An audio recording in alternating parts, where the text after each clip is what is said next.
Imagine that one of the most important blood vessels in your body suddenly becomes blocked. Within minutes, the part of your heart that depends on the blood supply begins running out of oxygen, and heart muscles can start to die. This is a heart attack. But what actually causes that blockage? What does a heart attack feel like? And why is getting treatment quickly so important? Let's break it down. A heart attack, medically called a myocardial infarction, happens when blood flow to part of the heart muscles is reduced or completely blocked. Your heart is a muscle, and like every other tissue in your body, it needs oxygen to survive. If blood can't reach part of the heart, that region becomes starved of oxygen. The longer the blockage continues, the more damage occurs. That's why a heart attack is a medical emergency. You might think that because the heart is filled with blood, it can simply take oxygen directly from the blood, but that's not how it works. The heart has its own network of blood vessels called the coronary arteries. These arteries deliver oxygen-rich blood directly to the heart muscle, and when one of these arteries becomes severely blocked, that's where the problem begins. Most heart attacks are connected to a condition called atherosclerosis.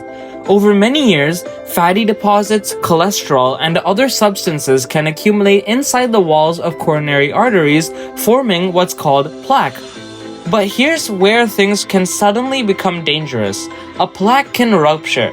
When that happens, the body responds by forming a blood clot around the damaged area. If that clot blocks the coronary artery, blood can no longer reach part of the heart.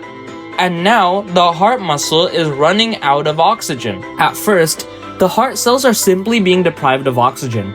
But if the blockage continues, those cells begin to become damaged and eventually die. This is called ischemia, meaning inadequate blood flow to tissues. The longer the heart remains without enough oxygen, the greater the amount of permanent damage. This is why doctors emphasize one simple idea: time is muscle.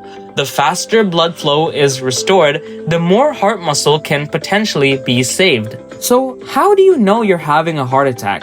The most recognizable symptom is chest discomfort.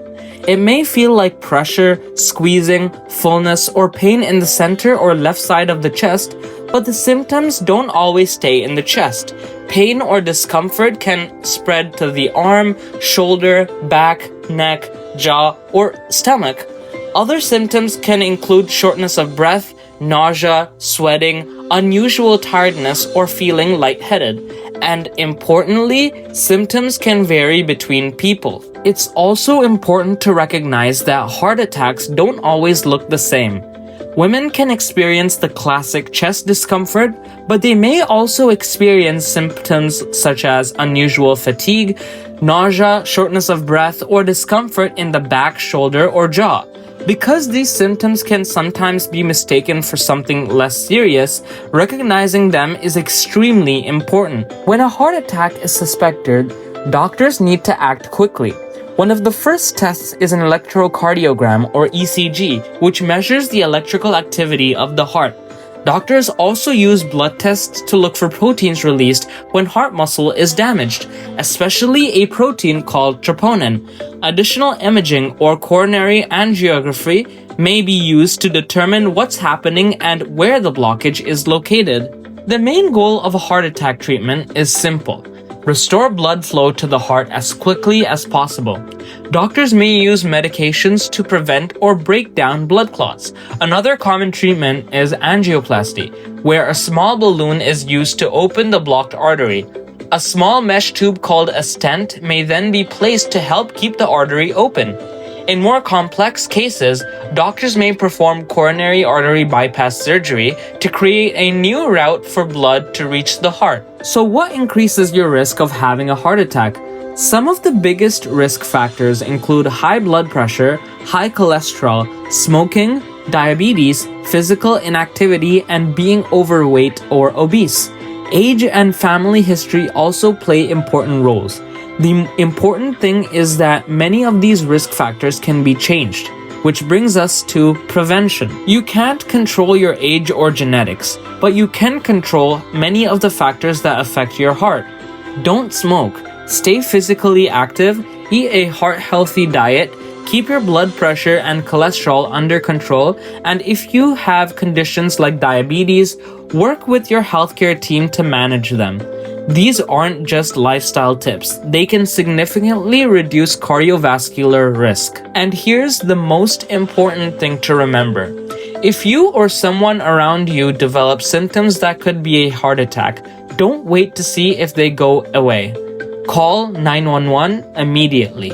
Emergency medical teams can begin treatment quickly, and getting medical care sooner can reduce the amount of damage to the heart.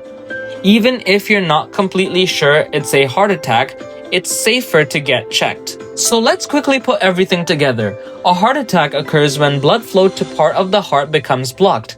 Usually, plaque buildup and a blood clot are involved. Without enough oxygen, heart muscles become damaged and can begin to die. Recognizing the symptoms and getting emergency treatment quickly can save heart muscles and potentially save a life. And by controlling risk factors such as smoking, high blood pressure, cholesterol, diabetes, and inactivity, we can reduce the chances of it happening in the first place. With that being said, thank you for watching. If you enjoyed this video, subscribe for more simple explanations of the science and medicine behind the human body. I'll see you in the next video.